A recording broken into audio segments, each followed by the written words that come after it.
यहाँ उपस्थित सारे लोगों को मेरा धन्यवाद, मुझे मेरा मत रखने देने के लिए और मुझे सुनने के लिए।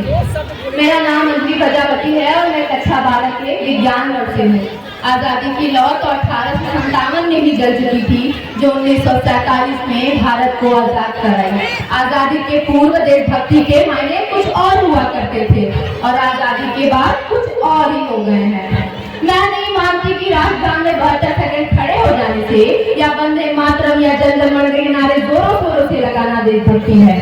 अगर आप कहेंगे कि साल में 2 बार हाथ में तिरंगा ले लेना देशभक्ति है, तो मैं पूछना चाहूंगी कि फुटपाथ पे रहने वाला वो बच्चा ट्रैफिक की छांव में नंगे पांव में जब तिरंगा बेचने निकलता है, तो क्या वो उसकी देशभक्ति करे? वो उसकी देशभक्ति नहीं, उसके पेट की भूख की शक्ति है जो उसे ऐसा कराने पे मजबूर कराती है। राष्ट्रवाद से भी ऊपर उठ के जो भाव मन में आता है वो है देशभक्ति। अपने परिवार, समाज और देश के लिए समर्पण का भाव है देशभक्ति।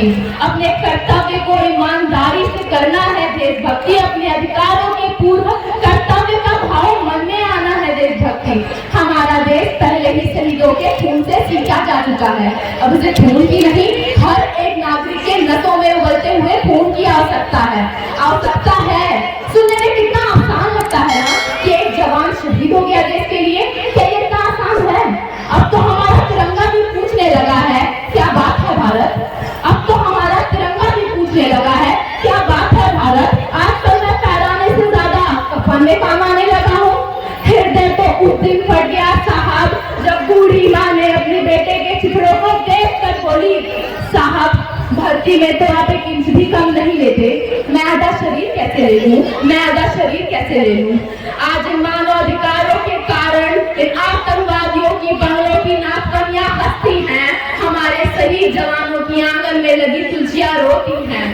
हृदय तो उस दिन फट जाता है जब एक शहीद जवान की विधवा की वेदना, जब एक शहीद जवान की विधवा की वेदना ये चीख चीख कर कहती है कि प्यार भी भरपूर गया, मांग का सिंदूर गया, नौनिहालों की लंगोटियां चली गई, छोटी छोटी बेटियों की चोटियां चली गई और आपके लिए तो एक आदमी मरा है साहब। हमारे घर की तो रोटियां ही चली गई, रोटियां ही चली गई।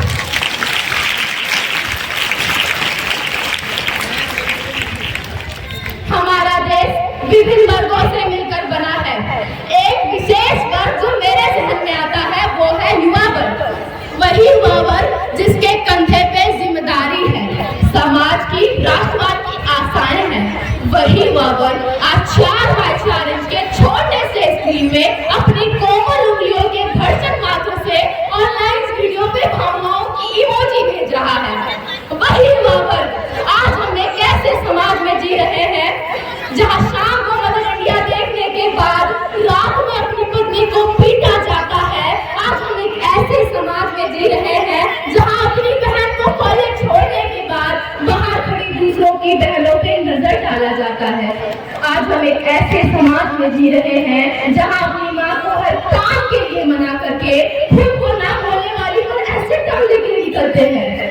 यही कारण है कि भारत महिला सुरक्षा में 4थे स्थान पर है। आज हम एक ऐसे समाज में जी रहे हैं जहां पत्थर की मूर्ति को लगते 56 भोग है, जहां भूखे नंगे तड़पते सो जाते लोग हैं। मजदूर को मजदूर समझिए, मजबूर नहीं। गरीब को काम दीजिए, दान नहीं। और दान देने के इच्छुक भी हैं तो रक्तदान दीजिए और मरने के बाद अंग दान दीजिए, जिससे किसी मरते हुए को जीवन दान मिल सके। यही है असली राष्ट्रवाद और यही है असली देशभक्ति। अटल बिहारी वाजपेयी जी ने कहा था, भारत कोई भूमि का टुकड़ा नहीं, भारत कोई भूमि का टुकड़ा नहीं, एक जीता जागता राष्ट्र पुरुष है। अटल जी ने कहा था, यह बंधन की धरती है, अभिनंदन की धरती है, ये दर्पण की भूमि है, ये दर्पण की भूमि है। इसकी नदी नदी हमारे लिए गंगा है, इसके कण कण में हमारे लिए शंकर है। हम जिएंगे तो इस भारत के लिए और मरेंगे तो इस भारत के लिए।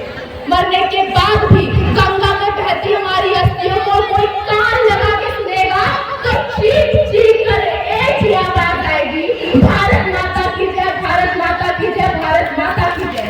धन्यवाद। बहुत बहुत धन्यवाद। प्यारे बच्चों को अंजलि प्रजापति के भाषण से बहुत कुछ सीखने की जरूरत है। आप लोगों के भी अंदर योग्यता है, श्रम करेंगे, परिश्रम करेंगे तो आप भी एक अच्छा वक्ता बन जाएंगे। देशभक्त